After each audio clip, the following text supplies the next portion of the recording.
Hello again, I'm Chris Ebinger, and welcome to Nightfall Audiobooks production of The Sleepwalker by R.L. Stine.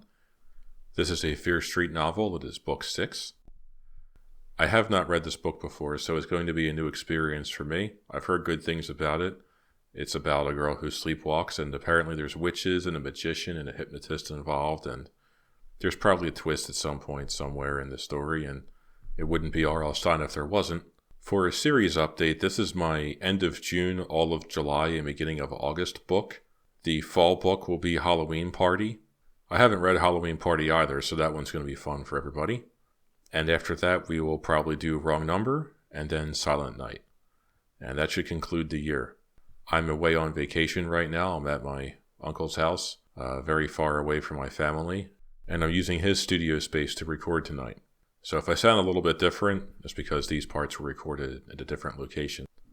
A studio update.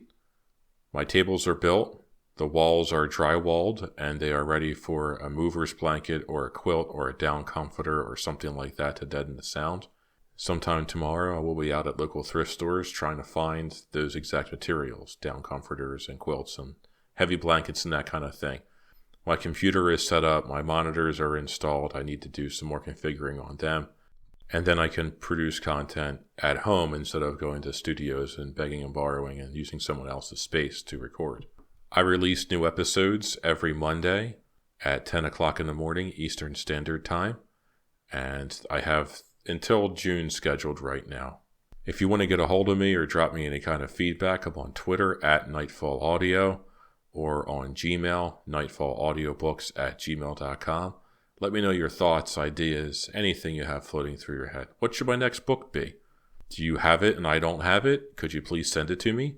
That kind of thing. I would love to talk to you guys. I see you guys are subscribing and I thank you. And keep on doing that. Tell your friends. And I will catch you at the end of The Sleepwalker for the next series update. Until then, have a good one. Hi, I'm Chris Ebinger, and welcome to Nightfall Audiobooks production of The Sleepwalker by R.L. Stine. This is a Fear Street novel, number 6. Prologue. As pale as moonlight, Myra seemed to float across the lawn. Her long coppery hair billowed in the gusting night breeze. Her silky white nightgown shimmered in the soft light, flapping soundlessly in the wind. Eyes gently closed, Myra moved effortlessly, almost ghost-like, barefoot over the tall grass. A chorus of tree toads began to chirp, but the noise didn't stir her. A few seconds later the song ended as abruptly as it had begun. Now the only sound was that of her breathing, hard and irregular, the only sign that she was alive, that she was real and not a beautiful moonlit apparition. She reached the low hedge at the end of the lawn and turned, as if guided by some inner radar. A car turned onto the street and rolled quickly past. The sleepy driver didn't even see her. Hidden in the shifting night shadows, Myra floated the length of the hedge. With her long, flowing red hair, her pale white skin, the soft, almost luminous nightgown billowing around her, she looked like a figure from a painting, one of those large Victorian portraits that hang in museums. When she finally opened her eyes, she didn't know where she was. She looked down first and saw that her feet were wet and heavy from the summer dew. Despite the warmth of the night, she felt chilled all over. I'm in my nightgown, she realized, and then, I'm outside, but where outside? I was having the strangest dream. The house suddenly loomed up in front of her, as if it too could float across the grass. I'm in my front yard, in my nightgown. Wisps of black clouds traced over the full moon.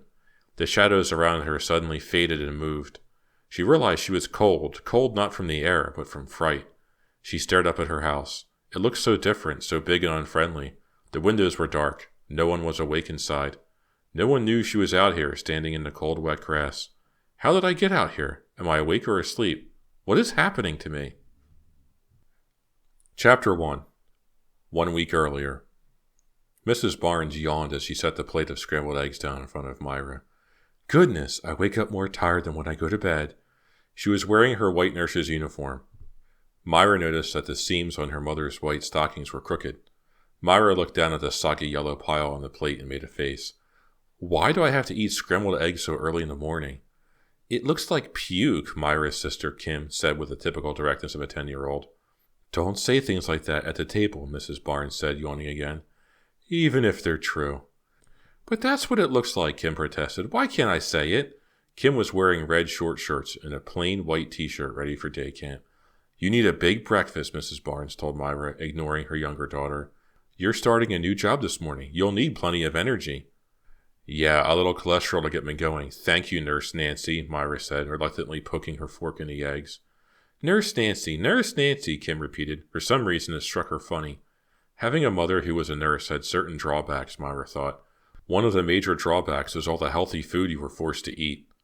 Mrs. Barnes took a sip of coffee. Oh, no. Wouldn't you know it? A small brown splash of coffee stained her white uniform. She rushed to the sink to get a wet cloth to wash the stain off. Myra poured about 1.5 pounds of salt on the eggs, and it didn't taste too bad. I can't believe I'm going to work today, she grumbled. Some summer, Kim mimicked, her mouth full of cornflakes. Stop repeating everything I say, Myra snapped at her. In retaliation, Kim opened her mouth wide, showing Myra the wad of chewed-up cereal inside. I can't believe you got this job at all, Mrs. Barnes said, returning to the table with a big wet spot on her uniform breast. Hey, thanks for the vote of confidence, Myra said, laughing. No, that's not what I meant. I never thought Mrs. Cotier would hire you, because of me. She very carefully took another sip of coffee, holding the saucer under the cup. I took care of her when she was in the hospital sometime last year. Oh, what a pain in a you-know-where. Where? Kim asked, then burst out laughing. Mrs. Cotier never stopped complaining about the hospital, or about me. Nothing I did seemed to please her. She even called my supervisor in and told her I was a terrible nurse and I was trying to kill her. Can you imagine? Myra couldn't imagine. She knew how hard-working and serious her mother was about her job at the hospital. Ever since her parents had divorced and Myra's dad had left, the nursing job had been the most important thing in Mrs. Barnes' life, except for Myra and Kim, of course. So, when I heard you had applied for a job with Mrs. Cotier, I didn't think you stood a chance. Myra's mother continued, sipping coffee. I guess maybe she doesn't realize that you're my daughter. Myra dropped her fork. She suddenly had a heavy feeling in the pit of her stomach. You mean she's a horrible old witch? Why did you let me take this job? I'm sure she'll be very nice to you, her mother said quickly, realizing maybe she shouldn't have told Myra about Mrs. Cotier's hospital stay. You said she was nice when she interviewed you. Yeah, she was very sweet, Myra said. And she's paying such a generous salary, Mrs. Barnes said, taking her empty cup to the sink and rinsing it out. I mean, $5 an hour just to straighten up, prepare her lunch, and read to her in the afternoon? Come on, Myra, you lucked out. I guess, Myra said, deciding to give up on the eggs. She drank down her glass of orange juice in one gulp. No guessing about it. We really can use the money, you know. Your father, wherever he is, isn't contributing a penny. A bitter frown crossed Mrs. Barnes' face, making her look older than her 39 years. Why can't I have a job? Kim asked. There were puddles of milk on the table all around her bowl. Myra had always been neat and careful. Kim was the opposite of Myra in just about every way. You do have a job, Myra teased, being a good little girl. You're stupid, was Kim's reply. A horn honked out on the street. That's your day camp bus, Mrs. Barnes cried, running out the front door to signal to the driver that Kim would be right out. Is your camp bag packed? Do you have everything? Yes, Mom, Kim said, grabbing up the canvas bag and heading to the door. How about shoes? Don't you think you'll need shoes? Mrs. Barnes asked, pointing. Kim was leaving for camp barefoot. A few minutes later, Kim was on her way with camp bag and shoes. Mrs. Barnes returned to the kitchen, where Myra was rinsing off her plate and glass, having taken advantage of her mother's absence to dump the remainder of her eggs into the garbage disposal. I've got to get to the hospital, Mrs. Barnes said, straightening her white stockings. You all set for your job? Not after what you told me, Myra exclaimed, drying her hands. Mrs. Cotier will probably treat me like a total slave. She'll chain me up and force me to scrub her fireplace with a toothbrush. You and your wild imagination, her mother said, sighing. I never should have told you that story. I forgot how creative you can be, and how you're always exaggerating, making things worse than they are. Is that what you think of me? Myra asked, a little hurt. Mrs. Barnes kissed her on the forehead in reply, picked up her bag, and headed toward the front door. Do you want a lift? No, thanks. I want to walk, burn off those eggs. Mrs. Cotier lives on Fear Street, doesn't she? You're certainly brave this morning. Yeah, she lives back near the lake, but I don't mind Fear Street in the daylight, Myra said. I mean, what could happen? Chapter 2. Oh, my beads! Hazel, Mrs. Cotier's black cat, swiped at Myra's beads. They broke and clattered over the kitchen floor. What happened, Myra? Mrs. Cotier called from the dining room. Oh, nothing. Just my beads, Myra said, bending over to retrieve them. The cat, alarmed that Myra had dived down on all fours, ran out of the room. I love these beads, Myra thought. Walker, her new boyfriend, had given them to her the night before he had left with his family on vacation. They were glass, pale blue like opals. She had promised him she'd wear them every day and think of him every time she saw them. But now... "Oh, your beads broke?" Mrs. Cotier appeared in the doorway. "Can I help?" "No, I think I got them all." Myra climbed to her feet, the beads in her cupped hands. "Let me restring them for you." Leaning on her cane, Mrs. Cotier held out her hands, which were surprisingly smooth and didn't look like an old lady's hands at all. With her smooth white skin, dark red lips, and coal black hair, Mrs. Cotier looked much younger than her years. Only the cane gave away her age. She looked very summery and colorful in a long flower print skirt and butter yellow blouse. "No, that's okay. Really," Myra protested. "I insist, Myra. I'd enjoy it. I love stringing beads. Please, give them to me. It's good to keep these old hands busy." Myra reluctantly handed the beads over to Mrs. Cotier. The old woman gave her a very pleased smile and started back toward the dining room with them. "Pour out some more soup and come finish lunch with me," she called. It was Wednesday afternoon, Myra's third day at Mrs. Cotier's, and to Myra's relief, the two of them were getting along really well. Mrs. Cotier was moody sometimes, and she had a tendency to repeat herself a lot. But she was constantly complimenting Myra, telling her how pretty she was, how beautiful her long red hair was when the sunlight caught it, telling her what a pleasant reading voice she had, even complimenting her on the simple lunches she prepared. "It's just canned chicken noodle soup and a ham and cheese sandwich," Myra had protested, embarrassed by Mrs. Cotier's extravagant praise.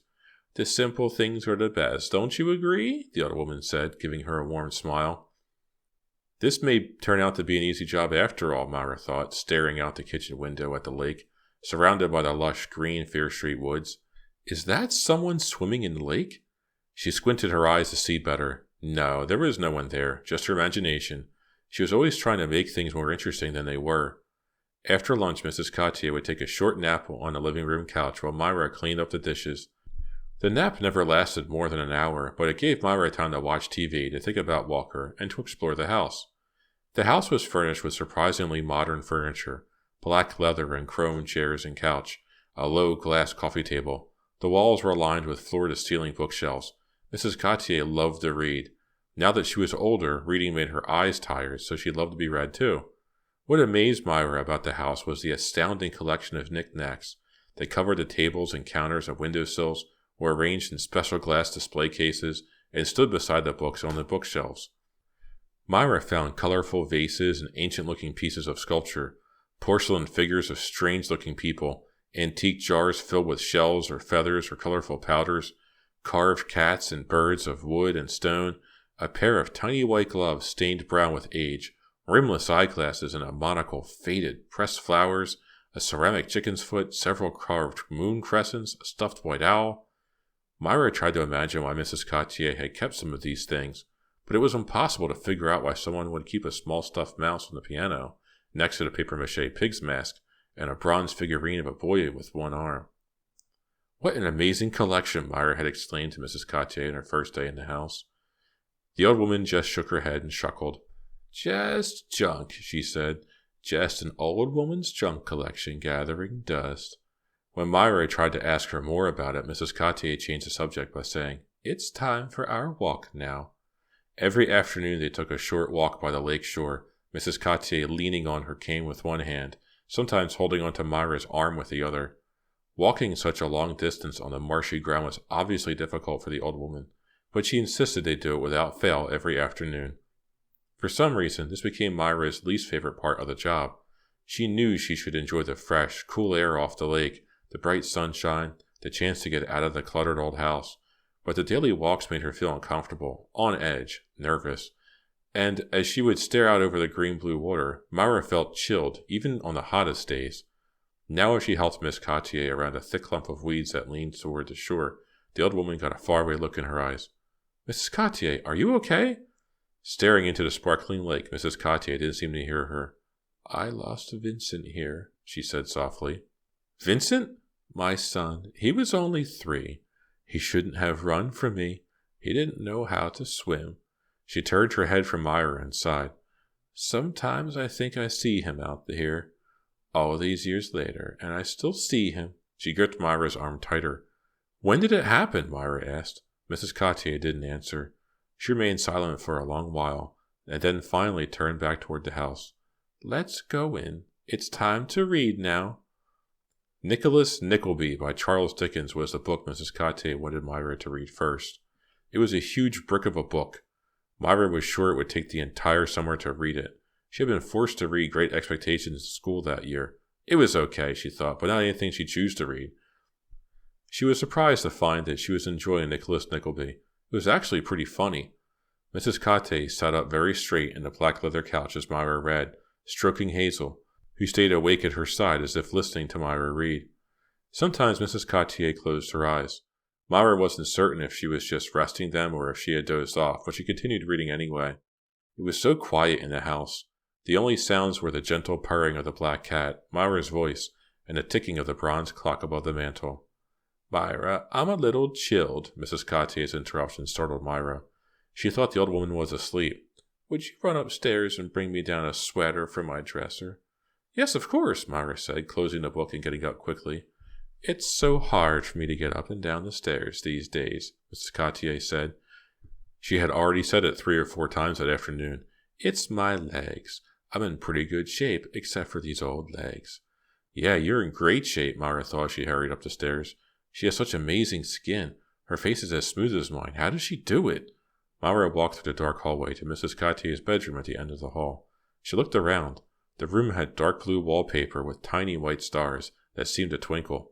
There were 2 dressers across from the queen-size bed, side by side against the far wall. Which dresser had the sweaters? Myra picked the dresser on the right and pulled open the top drawer. Wow, how strange. The drawer was filled with black candles, dozens of long black candles. Myra reached in and picked one up. She sniffed it, surprised by its sour scent. It smelled old, musty. The wax felt smooth and hard in Myra's hand, and the wick was as black as the candle wax. What weird candles, Myra thought, picking up another one. Why did Mrs. Cotier have black candles? And why did she keep them hidden away in a dresser drawer? A loud shriek behind her made Myra drop both candles. Her heart pounding, she turned to find Hazel, the black cat, staring at her, green eyes aglow. Okay, Hazel, no need to make such a racket. I'm coming. Myra replaced the black candles in the dresser drawer, found a sweater in the drawer below it, and hurried to bring it downstairs to Mrs. Cotier. All the while she could feel the cat's eyes on her, admonishing her for looking where she shouldn't have looked, accusing her, warning her. Chapter 3. Myra said goodbye to Mrs. Cotier and stepped outside, closing the heavy door behind her. She took a deep breath of fresh air and looked up at the sky. Heavy, dark clouds covered the sun. I better get home before it starts to rain, she thought. She adjusted her Walkman, turned it to Q100, the station that played the best music, and started down the flagstone walk to the street. She couldn't get the black cat out of her mind, the way it shrieked at her when she saw her holding the black candles, the way it stared at her. Stop, Myra, just stop, she scolded herself. You're letting your imagination run away with you once again. She walked faster, letting the loud music in her ears sweep away all of her thoughts. Just think about how much money you'll have at the end of the summer, she told herself. Think about how you'll be able to buy new clothes before school starts and not feel guilty about it. She drifted with the music, walking in rhythm to it, not thinking about anything, starting to feel good, letting the insistent pounding of the synthesized drum carry her along the street. For some reason, her father's face flashed into her mind. How long had it been since she'd seen him? Over a year. She wondered if he had changed, if he looked different. Why hadn't she heard from him? Because he doesn't care, she told herself. Because he doesn't care about any of us. That's why he left. She scolded herself again for exaggerating. She forced herself to think about something pleasant. Walker. She realized she missed her new boyfriend a lot. He was away for 2 weeks. 2 whole weeks. She remembered the night before he left. Those long, long kisses. She drifted back into the music, turning up the volume. The louder the music, the less chance of troublesome thoughts entering her mind. Go with the flow, she said aloud. Go with it. Just go with it. She was about to turn onto Fear Street when a hand grabbed her shoulder. Oh! Startled, she pulled the headphones off and spun around. Link! Why did you grab me like that? He grinned. I've been calling you for half a block. Oh, I guess I had the radio too loud. She reached down and clicked off the Walkman. Well, what are you doing here, Link? His dark eyes playfully stared into hers. He tossed back his wavy black hair. He was wearing faded jean cutoffs and a sleeveless blue t-shirt. Even though summer was just beginning, he already had a tan. Okay, so he's really good looking, Myra thought to herself. The problem is he knows it. I just wanted to talk to you, Myra. I don't think so, Link. I really don't want to talk to you. She turned and started walking. She couldn't believe she was being this cold, this mean to him. But what choice did she have? She had broken up with him a month earlier, and here he was, still following her around like a sad little puppy dog. I think we said everything there is to be said, she added without turning around. He ran to catch up with her. He grabbed her arm. I don't think so. I still have more to say. Write me a letter, she snapped. Wow, she even surprised herself with that one. She pulled her arm out of his grasp. Let go, Link. Look, I'm sorry. I don't want to be mean to you, but it's over. I'm going with Walker now. You've got to leave me alone. But Myra, he flashed her his pleading look, the one that used to melt her heart every time. Now she thought he just looked silly. How could I have cared about him so much, she asked herself. He's so superficial. If we could just sit down somewhere and talk for a few minutes, I'm sure we could straighten everything out, Link said, running in front of her to block her path. He's so much like his sister, Stephanie, Myra thought suddenly. The two of them could be twins. They're both so dark and good-looking, both so energetic. They both talk so fast, move so fast, always seem to be excited about something. There's nothing to straighten out, just let it drop, Myra said, sounding as exasperated as she felt. Since she'd broken up with him, he'd been bombarding her with phone calls, following her everywhere. Look, Link, I've been working all day, I'm tired, and I want to get home before it rains. But you and me, that's much more important than a little rain, he said, walking backwards, staying in front of her. He's so conceited, she thought. He should go out with himself. There's no more you and me. I told you I'm going with Walker. He's a dweeb. What? Look, you're the dweeb. Don't start calling him babyish names. Now get out of my way and let me get home. He obediently stepped aside. She hurried past him. But Myra, if you just give me a chance, he called after her. Have a nice life, she screamed and started to run. You'll be sorry, he yelled, more sad than angry. You'll be sorry, Myra. When she turned around, he was gone.